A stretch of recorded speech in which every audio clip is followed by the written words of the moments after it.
새해를 맞이해서 하나님의 은혜와 사랑이 여러분과 여러분 가정에 충만하시기를 기원합니다. 오늘은 너를 위한 하늘의 보물창고, 그런 제목으로 말씀드립니다. 하나님은 예수 믿고 구원받은 자기 자녀들에게 온갖 좋은 은혜와 복을 다 주시기를 원하고 계십니다. 그래서 하나님은 하늘의 보물창고에 복을 가득히 준비해 놓고 누구에게 줄까 받을 사람을 찾고 계시는 것입니다. 하나님이 준비하신 보물창고에 있는 것은 우리가 돈으로 살 수 있는 것이 아닙니다. 매우 귀한 것입니다. 한 가지만 받아도 우리 인생의 운명이 바뀌어질 수 있는 매우 귀중한 보물들입니다. 오늘 본문 12절 말씀에 보면 여호와께서 너를 위하여 하늘의 아름다운 보고를 여시고 다 이 복을 내려주시겠다, 이렇게 말씀하세요. 여기에 아름다운 하늘의 보고 했는데 보물보자에 창고 거자입니다. 보물창고라는 뜻이에요. 이것을 누구에게? 너를 위하여 내가 준비해 놓았다, 그런 말씀입니다. 이 보물창고에는 우리 손으로 하는 모든 일에 필요한 복이 다 가득 차 있습니다. 그래서 오늘 말씀에도 보면 네 손으로 하는 모든 일에 복을 주시리니, 이렇게 말씀하고 있어요. 그러니까 뭐 한두 가지가 아니고 우리가 하는 모든 범사에 필요한 복이 여기에 다 담겨 있는 것입니다. 이 복을 받으면 꾸어줄지라도 너는 꾸지 않을 것이고, 머리가 되고 꼬리가 되지 않으며 위에만 있고 아래에 있지 않을 것이다 하는 이런 너무너무 귀한 은혜와 복이지요. 이처럼 하나님은 자기 자녀들에게 은혜와 복을 주고 싶어서 만반의 준비를 다 해두고 계십니다. 하나님이 얼마나 우리에게 이 은혜와 복을 주고 싶어 하는지 민수기 6장 24절부터 26절의 말씀을 같이 한번 읽어봅니다. 시작. 여호와는 너에게 복을 주시고 너를 지키시기를 원하며 여호와는 그의 얼굴을 너에게 비추사 은혜 베푸시기를 원하며 여호와는 그의 얼굴을 내게로 향하여 드사 평강 주시기를 원하노라 할지니라 하라. 아멘. 원하노라. 이렇게 하나님은 자기 자녀들에게 은혜와 복을 주시기를 원하고 계세요. 너를 지키시기를 원하며 내게 은혜 베푸시기를 원하며 내게 평강 주시기를 원한다. 참 너무너무 귀한 약속의 말씀이에요. 하나님은 하나밖에 없는 자기 아들 독생자도 우리 위해서 보내주신 분인데 무엇을 못 주시겠어요? 그런데 인간이 무지해서 이 하나님의 사랑을 외면하고 자기 힘으로만 살려고 하니까 하나님의 이 복을 받지 못하고 살아가게 되는 것입니다. 그래서 우리가 어떻게 하면 하나님이 하늘 보물 창고를 여시고 이 준비되어 있는 모든 은혜와 복을 우리에게 다 부어주실 수 있을까? 우리가 어떻게 하면 이 은혜와 복을 받을 수 있을까 하는 것을 세 가지로 말씀드립니다. 첫째는 하나님 말씀에 순종할 때 하늘 보물 창고를 여시고 복을 주십니다. 신명기 28장 1절에서 14절까지 이 말씀을 보면 모든 그 약속된 내용이 하나님께 순종하는 자에게 주시는 복입니다. 그래서 오늘 읽은 이 부분은 결론이고 그 앞부분 1절에서 11절까지 내용을 보면 거기에 나와 있는 모든 복이 다 하나님께 순종하는 자에게 주신다고 조건이 붙어 있는 것이에요. 1절에 보면 그의 모든 명령을 지켜 행하면 이렇게 되어 있고, 2절에도 보면 여호와의 말씀을 청종하면 이렇게 되어 있고, 14절에도 보면 하나님 말씀을 떠나 좌로나 우로나 치우치지 아니하면 이렇게 되어 있어요. 다 조건이 붙어 있죠. 이렇게 될 때에 하나님이 약속한 이 모든 복을 다 주시겠다 하는 말씀인 것입니다. 그 복이 어떤 복이냐? 3절 말씀에 보면 성읍에서나 들에서나 장소에 관계없이 하나님이 복을 주신다 하는 것이에요. 장소에 관계없이, 성읍에서나 들에서나 내가 하나님께 복받을 사람이 되어 있으면 내가 어디에 가서 살아도 하나님이 복을 주시는 거예요. 그러니까 장소 탓할 필요가 없어요. 우리 예수 믿는 사람이 뭐 이사 갈 때 손 없는 날 잡아가 이사 간다고 그래요. 그거 예수 믿는 사람도 아니에요. 손을 믿는 거지. 너무 극히 상식적인 이런 것을 생각 없이 하는 거예요. 요즘은 조금 생각할 필요가 있어요. 왜냐하니까 손 없는 날 이사짐씨한테 돈을 많이 달라고 그래요. 그래, 그런 날은 좀 피하면 돼요. 우리는 일부러 손 있는 날 사게 이사를 해야 돼요. 예. 예수 믿으면서도 왜 그렇게 손해를 보는지 모르겠어요. 그러니까 성읍에서나 들에서나 내가 어디에 무엇을 해도 상관없어요. 내가 하나님께 복받을 사람이 되어 있으면 돼요. 4절 말씀에도 보면 이 복은 내만 받는 것이 아니고 내가 이 복을 받음으로써 가족들에게 다 확산이 되어 간다는 거예요. 자녀와 사업과 가축에까지 이 복이 확대되어 간다는 것입니다. 그러니까 내 한 사람이 복 받으면 나로 인해서 우리 가정에 가족들이 복을 받게 되고 내가 하는 사업에 복을 받게 되고 이렇게 확산되어 가는 거예요. 심지어는 집에 기르는 짐승까지도 잘 된다 해놨어요. 이러니까 우리가 복을 받아야 되는 이유가 여기에 있습니다. 어떤 사람은 뭐 기복적인 뭐 어쩌고 저쩌고 하는데 못 받아봐서 그래요. 근처에 가보지도 못한 사람이 그런 소리 하고 있는 거예요. 여러분, 우리가 남을 도와줄래도 내가 복을 받아야 도와주지요. 내가 아무것도 없어가지고 내가 꾸러 다녀야 될 사람이 뭘 도와줄 수가 있어요. 하나님은 꾸러 다니는 사람 되지 말고 꾸어주는 자가 되라고 하잖아요. 또 6절 말씀에 보면 들어와도 나가도 복을 받는다 그랬어요. 그러니까 우리가 하나님께 복 받을 사람이 되면 이런 복이 오는데 이게 뭐예요? 다 순종하면. 내가 하나님께 순종하는 사람이 되면 하나님이 나를 복의 도구로 사용하시는 거예요. 어디를 가도 어디에 뭘 해도 손으로 하는 모든 일에 하나님이 잘되게 해주시는 복이 따르는 것입니다. 조건은 단 하나, 하나님 말씀에 순종하라 하는 것입니다. 성경에 공식이 있어요. 구원은 믿음으로 받고 복은 행함으로 받는다. 이것은 신약이나 구약이나 똑같습니다.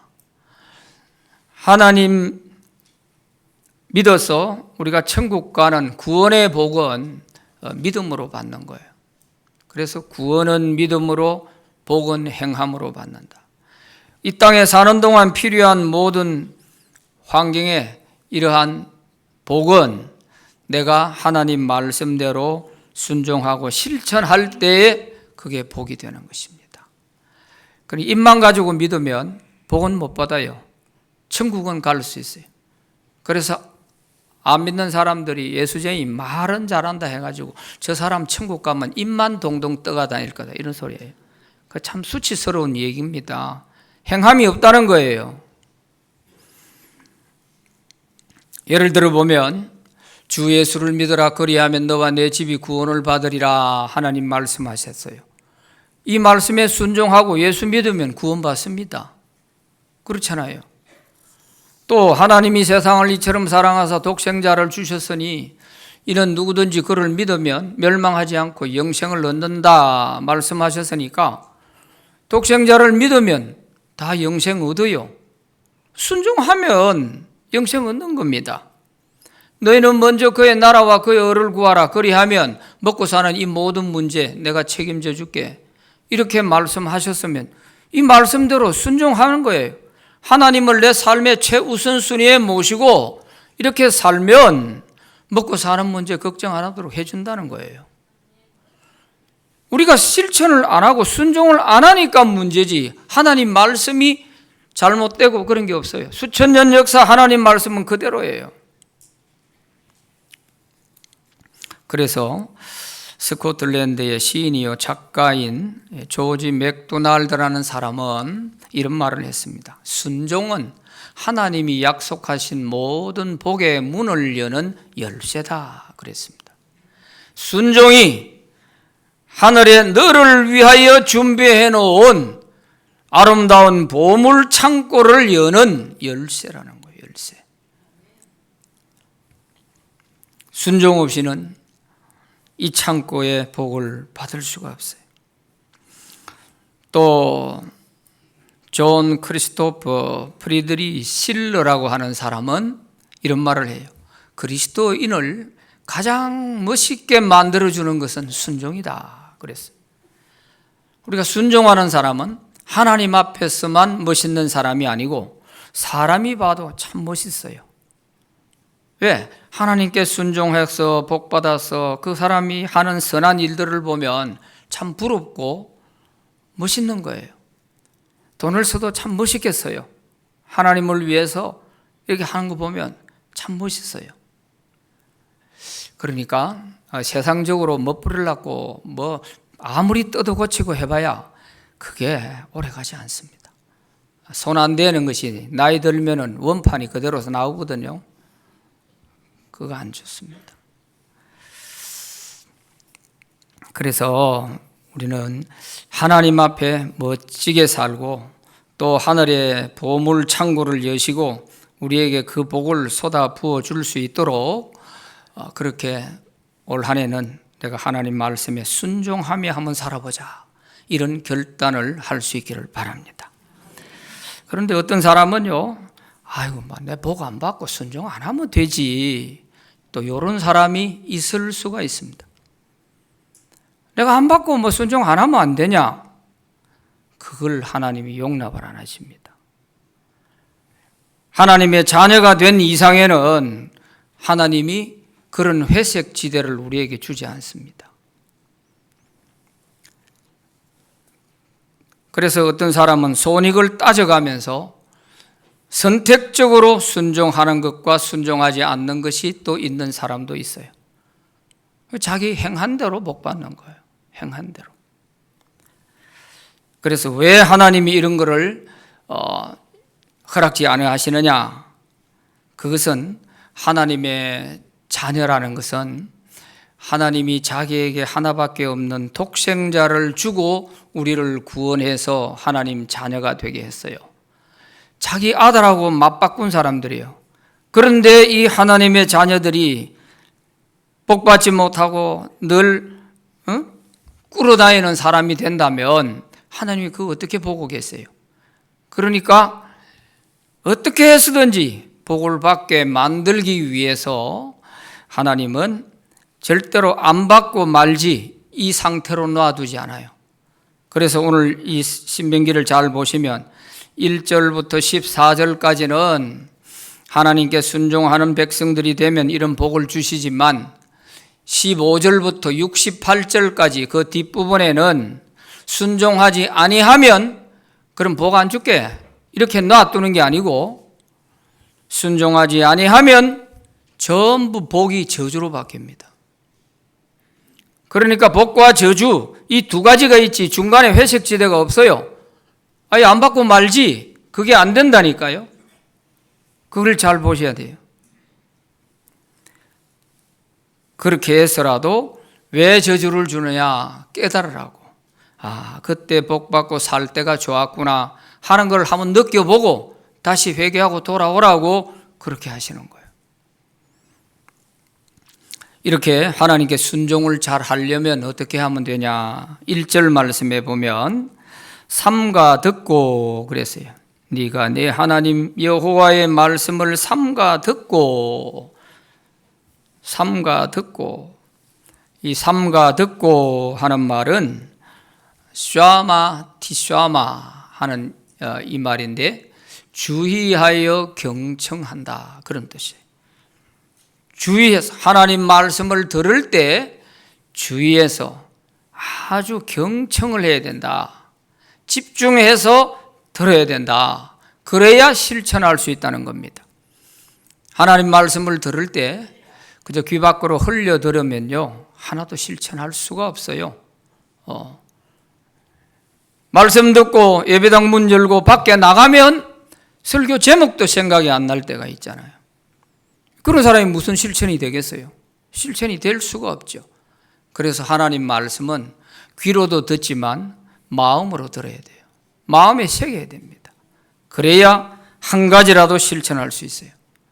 올 한 해는 하나님 말씀을 들을 때에 한 가지만이라도 내가 이거는 붙들고 올해는 실천하리라. 이렇게만 해나가도 52주면 52가지를 실천할 수 있어요. 그러면 아마 올 한 해 첫 이 시간에 내 모습과 연말에 갔을 때 내 모습은 완전히 다를 수 있을 거예요. 완전히. 그래서 우리가 순종을 통해서 너를 위해서 준비해 놓은 하늘의 보물 창고가 열릴 수 있도록 이렇게 해서 올 한 해는 정말 복을 많이 받을 수 있는 해가 되기를 바랍니다. 가나 혼인잔치에서 포도주가 떨어졌을 때 예수님께서 물로 포도주를 만들어 주셨어요. 이 기적도 어떻게 일어났느냐? 순종으로 일어난 거예요. 순종으로 이 기적이 일어난 거예요.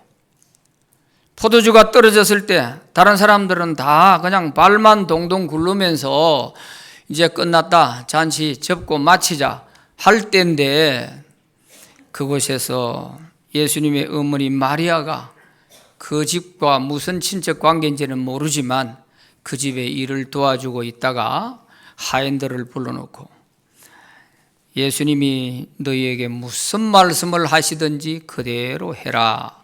이 한마디 일러주고 끝났어요. 그런데 그 하인들에게 예수님이 가만히 있을 수가 없잖아요. 아직 때가 안 됐지만 어머니의 부탁이라서 그래서 그 하인들에게 저 항아리에 물을 가득 채워라. 그래서 하인들은 물 채우고 떠다가 연회장에게 갖다 주라 하니까 갖다 주었고 왔다 갔다 하는 사이에 물이 포도주가 된 거예요. 깜짝 놀랐어요. 이 좋은 포도주가 어디서 나왔나? 포도주가 떨어져서 지금 잔치 끝낸다고 했는데 이 좋은 포도주가 어디서 이렇게 나왔나?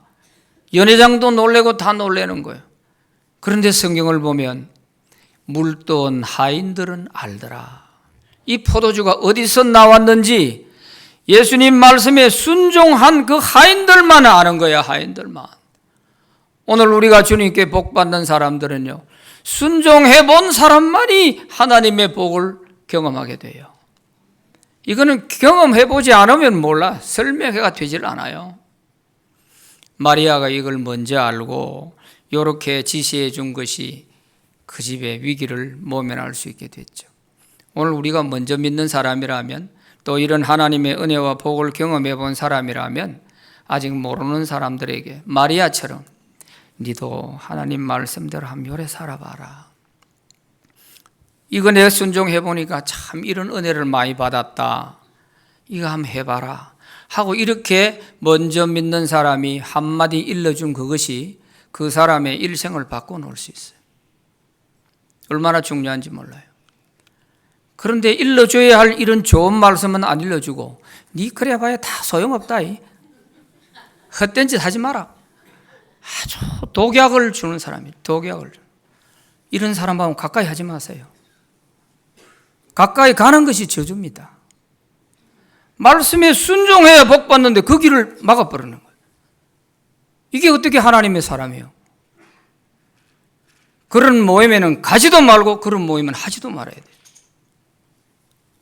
이거 우리가 단단히 마음먹지 않으면요, 올 한 해도 헛사는 거예요. 두 번째, 하나님께 기도할 때 하늘 보물 창고를 여시고 복을 주십니다. 우리가 기도할 때 하늘 문이 열리게 돼요. 예수께서도 구하라 찾아라 두드려라 그러면 열린다고 했지 않습니까?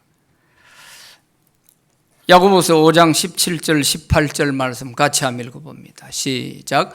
엘리야는 우리와 성정이 같은 사람이로되 그가 비가 오지 않기를 간절히 기도한즉 3년 6개월 동안 땅에 비가 오지 아니하고 다시 기도하니 하늘이 비를 주고 땅이 열리 열매를 맺었느니라. 아멘. 엘리야는 우리하고 똑같은 인간이라고 그랬어요. 그런데 그가 기도하니까 3년 반 동안 비가 오지 않았고 다시 기도하니까 하늘문이 열리고 비가 왔다는 거예요.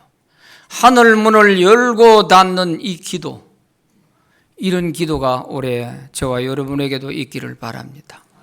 안 된다 안 된다 하고 하늘을 쳐다보고 욕하지 말고 하늘문을 여는 기도를 하세요. 기도에 능력이 있습니다. 기도는 하늘 문을 열고 닫는 능력이 있는 거예요. 하나님이 우리에게 주시려고 하늘 보물 창고에 좋은 것을 아무리 많이 준비해 두셔도 우리가 기도하지 않으면 받지 못합니다.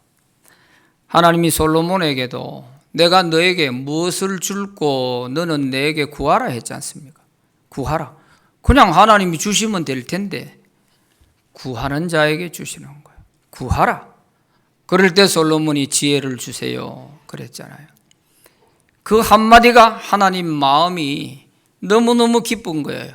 야 솔로몬아, 네가 오래 살게 해달라고 장수를 구하지도 않고 원수를 갚아달라고 하지도 않고 내가 너에게 맡긴 이 백성 잘 다스릴 수 있도록 지혜를 달라고 하냐. 참 기특하다. 그래서 네가 구하지 아니한 부귀와 영광도 내가 너에게 주겠다. 이렇게 된 거 아니에요. 그러니까 솔로몬은 구한 그 지혜의 은혜보다도 보너스가 더 컸어요. 부귀와 영광이 더 컸어요. 그래서 솔로몬 너 이전에도 너 이후에도 너와 같이 복을 누릴 사람이 없을 것이다. 기도 한 번을 해도 하나님 마음에 속 들게 이렇게 기도하는 거. 이게 뭐예요?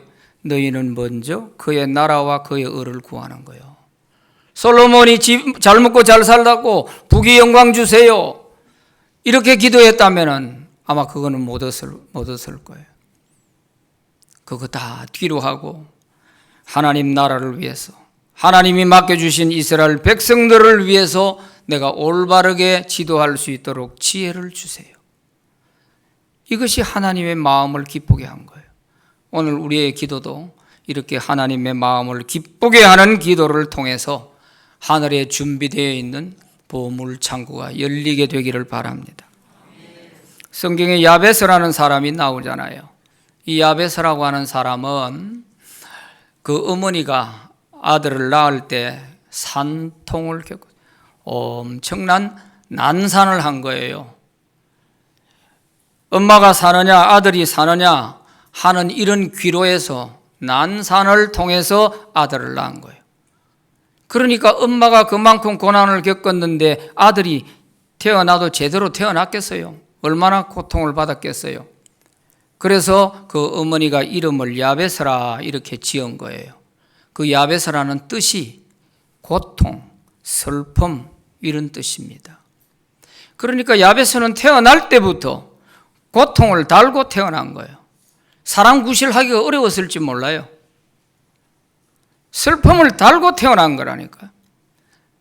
그래서 야베스가 어느 정도 성장했을 때 가만히 둘러보니까 자기를 도와줄 사람이 아무도 없어. 부모도 자기를 해결해 줄 수 없고 형제들이 자기를 해결해 줄 수 있고 자기를 해결해 줄 수 있는 사람이 아무도 없어. 그래서 그는 하나님께 기도하는 겁니다. 어떻게 기도했는지 기도 한번 봅시다. 대상 4장 10절 같이 읽어봅니다. 시작. 야베스가 이스라엘 하나님께 아뢰어 이르되 주께서 내게 복을 주시려거든 나의 지역을 넓히시고 주의 손으로 나를 도우사 나로 환난을 벗어나 나에게 금심이 없게 하옵소서 하였더니 하나님이 그가 구하는 것을 허락하셨더라. 아멘. 기도 잘하니까 하나님이 허락하셨어요. 옛날 개역 성경에서는 주께서 내게 복을 주시려거든 이렇게 아니고 주께서 내게 복에 복을 더하사 이렇게 되어 있어요.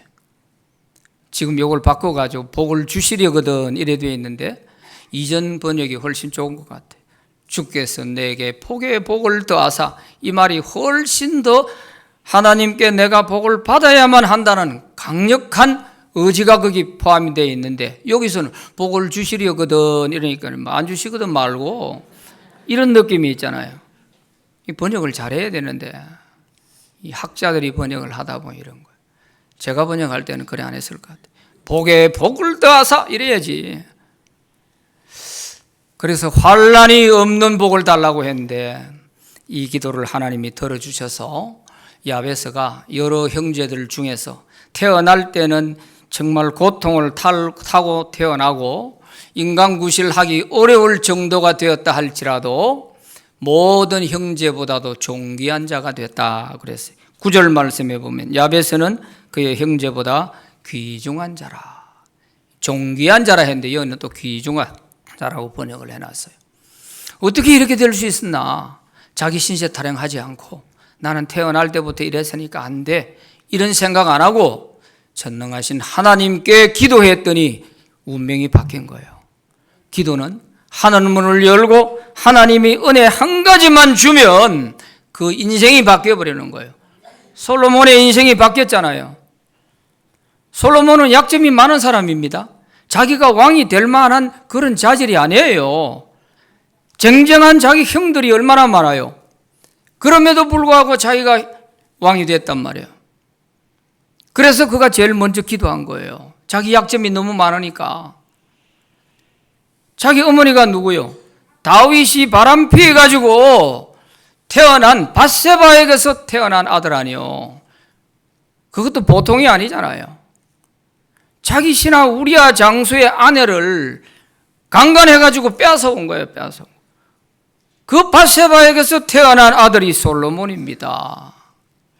그러니 약점이 많지요.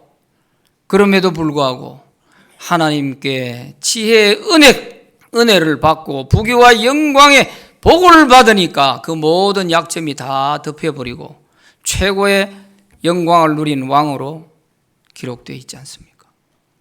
여러분, 우리 자신의 신세 타령하지 마시고 나는 가정이 이러니까, 나는 배운 게 없으니까, 나는 건강이 안 좋으니까 이것저것 전부 내 주변만 살펴보고 나는 안 돼. 그런 생각하시면 안 됩니다.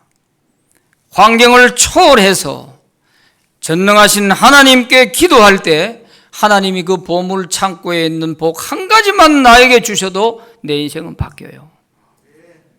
사모하는 마음을 갖기를 바랍니다. 세 번째, 죄를 회개할 때 하늘 보물 창고에 문을 여시고 복을 주세요. 하나님이 하늘 보물 창고에 우리를 위해서 많은 것을 준비해 두셨지만은 죄로 인하여서 하늘 문이 닫혀 있으면 하나도 받을 수가 없어요. 성경에 보면 이런 말씀들이 나와요.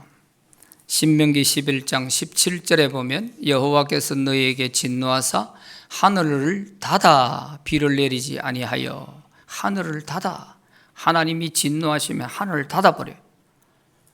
또 열왕기상 8장 35절에 보면 만일 그들이 주께 범죄함으로 말미암아 하늘이 닫히고 그랬어요. 범죄하면 하늘을 닫아버리는 거예요. 하나님이 진노하시는 거 왜 진노하셨겠어요? 백성들이 죄를 지으니까 하나님이 진노하셔서 하늘을 닫아버렸다. 이런 말이 성경에 많이 나옵니다. 하늘을 닫아버렸다. 이 말은 하나님과의 관계가 끝났다는 거예요. 막아버렸다는 거예요. 니하고 상대 안 하겠다는 거예요. 이런 상황이 되어 있는 상황에서 내가 아무리 무릎이 까지도록 기도를 하고 아무리 하나님 말씀에 죽는 것처럼 순종한다 할지라도 다 헛일입니다. 하늘 문을 열어놓고 무릎이 까지도록 기도하든지 발꿈치가 까지도록 기도하든지 기도를 해야 되는 거예요.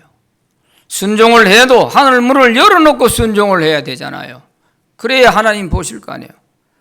죄로 말미암아 하늘 문이 꽉 닫혀 있는 상황에서 내가 별짓을 다 해도 안 돼요. 그래서 이거부터 풀어야 돼요.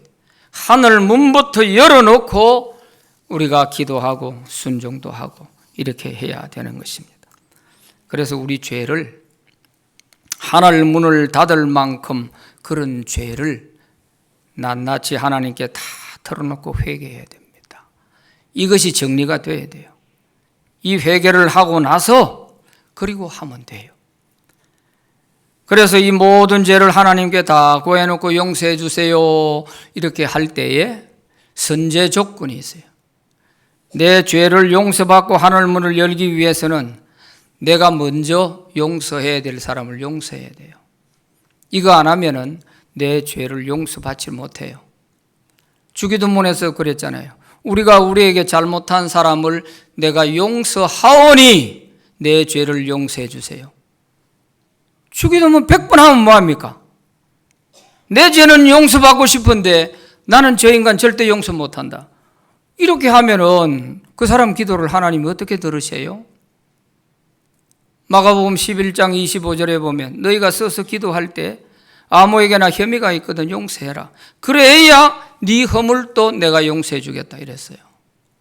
그러니까 용서를 해야 내 죄 문제를 해결할 수 있고 내 죄 문제가 해결되어야 하늘 문이 열리게 되는 것입니다. 말라기 시대에 보면 이스라엘 백성들이 믿음이 땅바닥에 떨어졌어요. 그러다 보니까 예배는 형식적인 예배가 되고 말았어요. 마지못해 안 할 수 없어서 억지로 예배를 드리는 그런 시대가 말라기 시대였습니다. 그래서 백성들이 하나님께 제사 지내려고 제물을 가져오는 제물들을 보면 그 말라기서에 뭐라고 되어 있냐?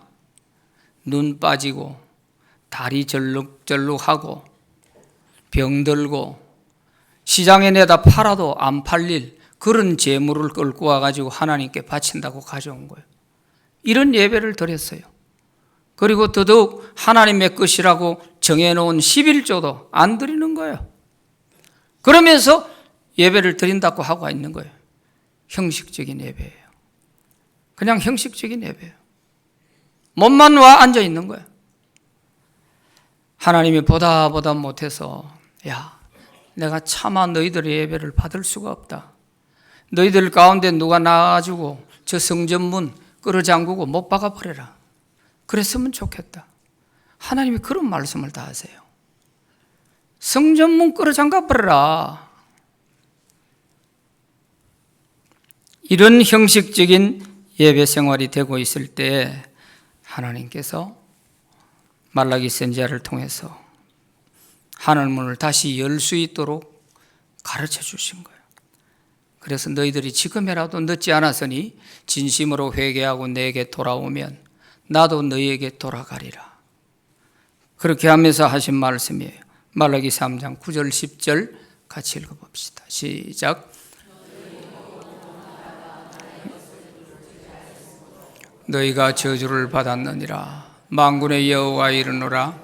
너희의 온전한 11조를 창고에 들여 나의 집에 양식이 있게 하고 그것으로 나를 시험하여 내가 하늘문을 열고 너희에게 복을 쌓을 곳이 없도록 붙지 아니하나 보라. 아멘. 내가 하늘문을 열고 지금까지는 닫혀 있었다는 거예요. 그러나 지금이라도 회개하고 똑바로 고치면 내가 하늘문을 열고 너희에게 복을 쌓을 곳이 없도록 부어줄 것이다. 날 한번 시험해봐라. 하나님이 자기를 시험하라는 말은 여기밖에 없습니다. 하나님은 시험하지 말라고 했잖아요. 그런데 나를 시험해봐라. 이렇게까지 하시면서 하는 말씀이 예배 똑바로 드려라. 예배 똑바로 드려라. 내 것 떼먹지 마라. 도둑질하지 마라. 그 말이에요. 이런 회개를 통하여서 하나님께 회개할 때 하나님은 하늘 문을 여시고 복을 쌓을 곳이 없도록 부어주신다 말씀하셨어요. 이제 우리는 2026년 새해 하나님의 말씀에 순종하고 간절하게 기도하고 철저히 회개함으로써 하늘 문을 여시고 하늘 보물 창고를 여셔서 우리에게 하나님께서 남김없이 다 쏟아부어 주시는 그런 은혜와 복이 있기를 바랍니다. 기도합시다. 하나님 아버지 감사합니다.